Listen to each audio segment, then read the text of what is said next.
নমস্কার, welcome to my channel. সোমাস অ্যারোমাবিন্দের পক্ষ থেকে আমি সোমা বলছি।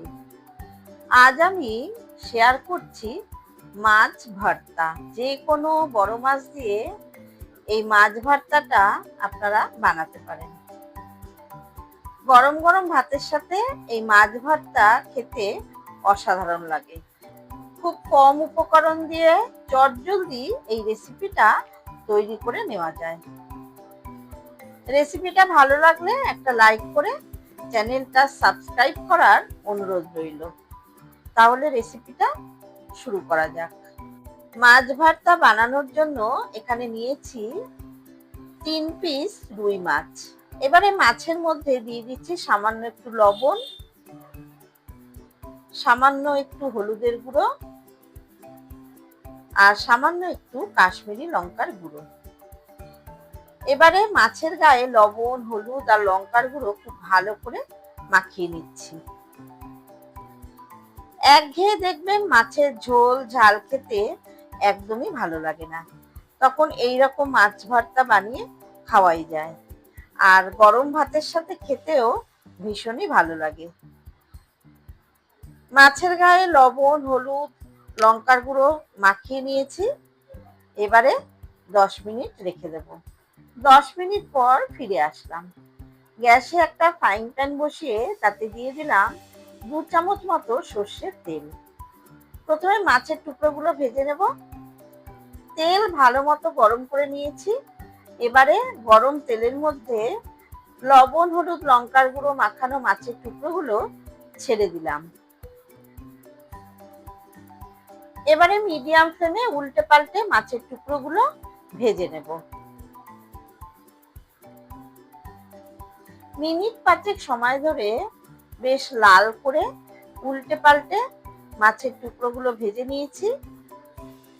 এবারে ভেজে নেওয়া মাছের টুকরোগুলো তুলে একটা পাত্রের মধ্যে রেখে দিলাম। মাছের টুকরোগুলো এখন ঠান্ডা হতে দেব।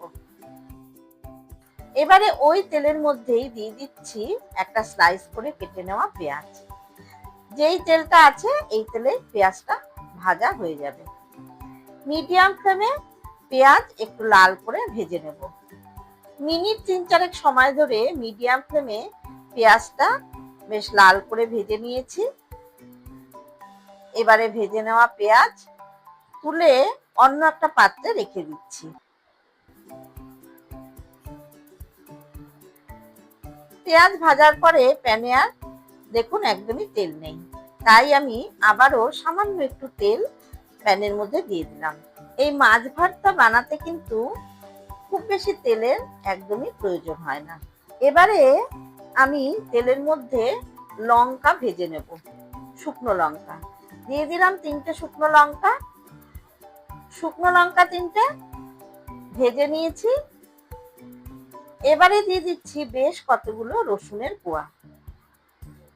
রসুনের কোয়াগুলো ভেজে নেব। আমি এখানে যে রসুনের কোয়াগুলো নিয়েছি সেগুলো খুব ছোট ছোট, তাই আমি অনেকগুলো ব্যবহার করছি। যদি আপনারা বড় রসুনের কোয়া ব্যবহার করেন সেক্ষেত্রে 8 থেকে 10 কোয়া রসুন দিলেই যথেষ্ট। রসুন ভাজা হয়ে গেছে, ভাজাভুজির পালা শেষ। এবারে গ্যাসের ফ্লেম অফ করে দিলাম। এদিকে মাছের টুকরোগুলো ঠান্ডা হয়ে গেছে।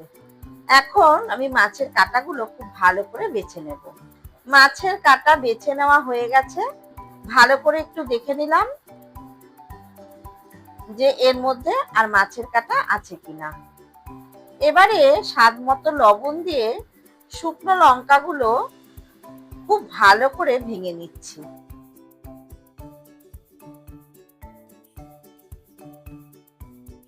রসুনগুলো সুন্দর নরম হয়ে গেছে।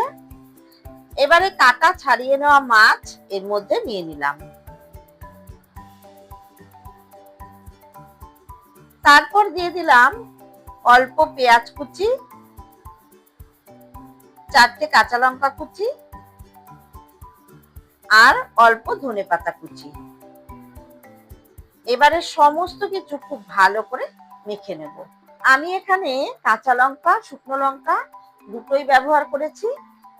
তবে ঝালের পরিমাণটা অবশ্যই নিজেদের স্বাদ অনুযায়ী দেবেন। আর আমি রুই মাছ দিয়ে মাছের ভর্তাটা বানিয়ে দেখালাম।